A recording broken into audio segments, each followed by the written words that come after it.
So if you've been having problems replacing starters, if you've been putting one or two starters in within a year, they have some other issue.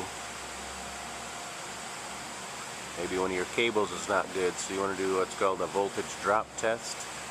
I'm going to check the battery positive cable and the battery negative cable going down, at least the battery positive going to the starter, and actually the ground one's next there on the back side, the big black wire.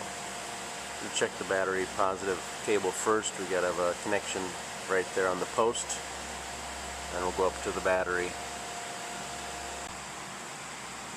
So here we are at the battery positive. We have our connection there at battery positive. Then we have our meter. Then we're going to be looking for probably 0.1 or less volts. That's 0.1 or less when we crank it.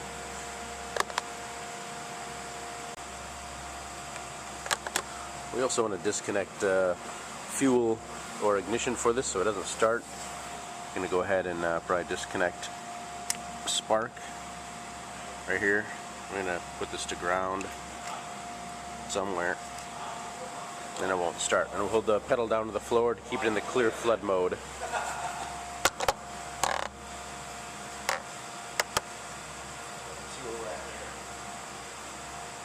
You want me to crank so you can watch, or what do you want?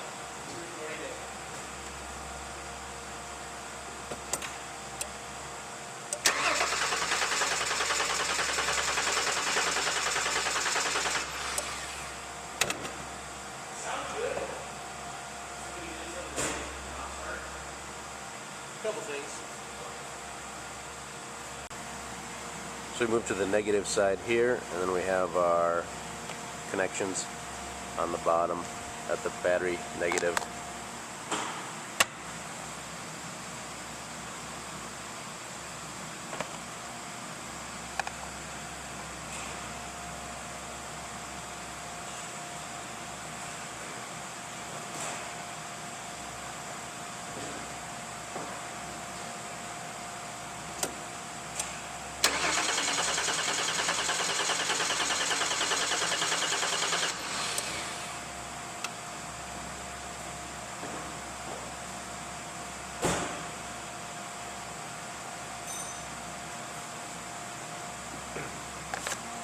So I can tell you honestly, I didn't see what they were, but if you're looking at 0.1 or less, you're probably going to be alright. If you're 0.3, 0.4, 0.5 up there, or even a volt, definitely have a problem with your cables. So hope this helps you check out your starting issue or replacing your starter. See you often.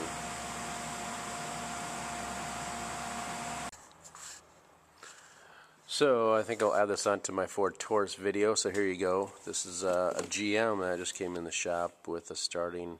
We felt it had a little starting problem. The customer wasn't complaining, but it wasn't starting right. This is the battery positive connection. See the plastics melting and interfering.